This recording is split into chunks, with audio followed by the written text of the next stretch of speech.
கிறிஸ்து இயேசுவில் அன்பிற்கினிய சகோதரர்களே, சகோதரிகளே,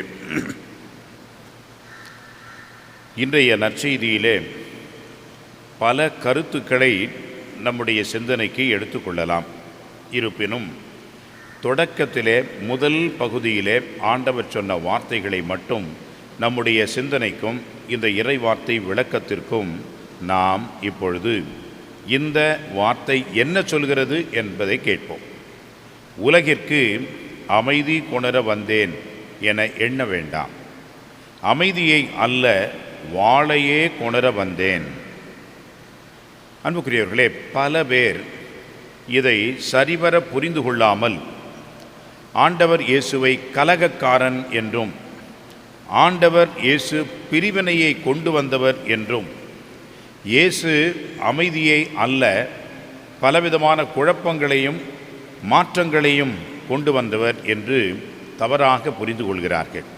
அன்புக்குரியவர்களே, இயேசுவை பல நேரங்களிலே பலவிதமான அவர்களுக்கு ஏற்ற வகையான கருத்துக்களுக்கு சுயநல எண்ணத்தோடு போக்கோடு அதையெல்லாம் பயன்படுத்தி கொள்கின்றார்கள். அன்புக்குரியவர்களே, அந்த வகையிலே தான் இந்த ஒரு வசனத்தையும் பல பேர் தவறாக எண்ணுகிறார்கள்.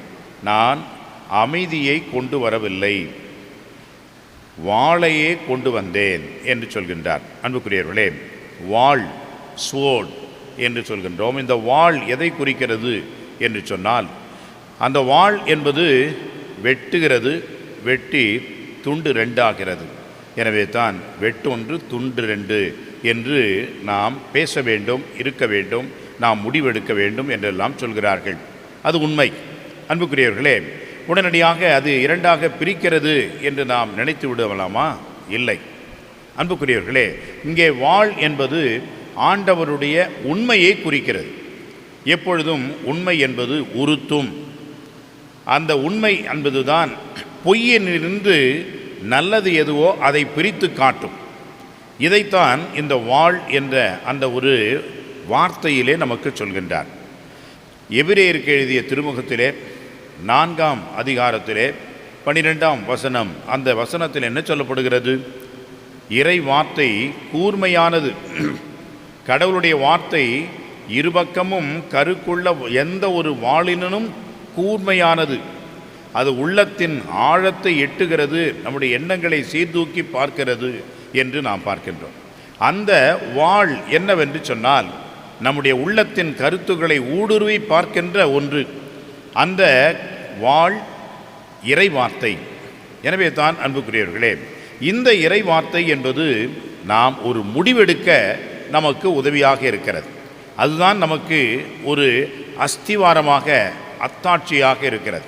அவ்வாறு முடிவெடுக்கின்ற பொழுது நாம் யாருக்காவது ஒருவருக்கு முடிவெடுத்த வேண்டும், எதற்காவது ஒன்றாவது நாம் தேர்ந்து கொள்ள வேண்டும். அவ்வாறு தேர்ந்து கொள்வது என்பதுதான் அன்புக்குரியவர்களே கசப்பானது. பல நிலைகளுக்கு நாம் பிரிவாக இருக்க வேண்டிய ஒரு சூழல் உருவாகிறது. அதுதான் உண்மையான சீடத்துவம் என்பது நமக்கு ஆண்டவர் சொல்கிறார். இந்த உலகமா நானா என்ற அந்த ஒரு போட்டியிலே, அந்த ஒரு விருப்ப தேர்விலே ஆண்டவர்தான் எனக்கு என்று நான் தேர்வு செய்து விட்டேன், தெரிந்து விட்டேன், ஆண்டவர் பக்கமாக நான் இருக்கிறேன் என்று சொன்னால், அன்புக்குரியவர்களே, உலகத்தை நான் விட்டுவிட வேண்டியிருக்கும். இந்த உலகத்தை அந்த வாளினால் வெட்டி எரிய வேண்டியிருக்கும். ஆக இறைவனுக்கு நான் என்று இருக்கின்ற பொழுது இந்த உலகத்தை நான் விட்டு விடுவதுதான் உண்மையான சாய்ஸ் என்று சொல்கின்றோமே, இறைவனை நாம் தேர்ந்து கொள்கின்ற ஒரு நிலை, அதுதான் சீடத்துவம். இந்த ஒரு கருத்தை நமக்கு உணர்த்துவதற்காகத்தான் அன்புக்குரியவர்களே வாளையே கொணர வந்தேன் என்று ஆண்டவர் சொல்கிறார். மருத்துவர்கள் அவர்கள் அறுவை சிகிச்சை செய்கின்றார்கள். அவர்கள் வாளை கொண்டு வந்தேன், அறுவை சிகிச்சை நல்லது. ஆனால் எதன் வழியாக செய்கிறார்கள்? அதை கத்தி கொண்டு தான் செய்கின்றார்கள். அந்த கத்தியை கொண்டு அதை அவர்கள் அகற்றுகின்றார்கள்.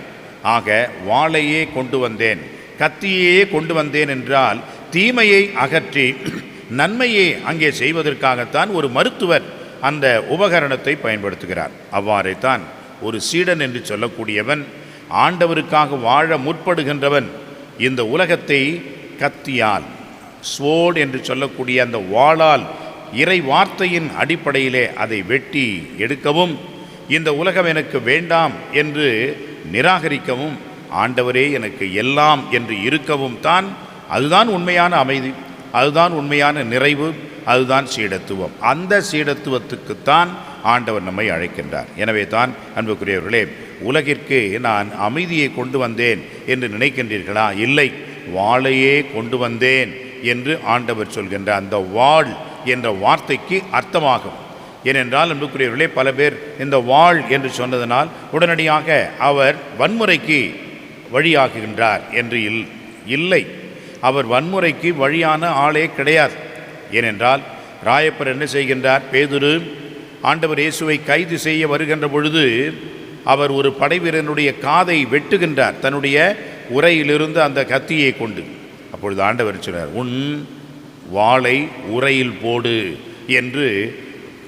வன்முறைக்கு அல்ல, ஆண்டவர் இயேசு தம்மையே கையளிக்கின்ற ஒரு நிலையை அங்கே பார்க்கின்றோம். எனவே வாள் என்பது இறைவனுடைய சீடத்துவத்தினுடைய ஒரு கூர்மையான முடிவு என்பதை நம்முடைய உள்ளத்தில் ஏற்றுக்கொள்வோம். இயேசுவுக்காக வாழ்கின்ற வரம் வேண்டுவோம். இறைவனே நமக்கு எல்லாம் என்ற நிலை ஆண்டவர் நமக்கு பொழிய வேண்டுமென இந்த திருப்பலியிலே தொடர்ந்து ஜெபிப்போம். ஆமென்.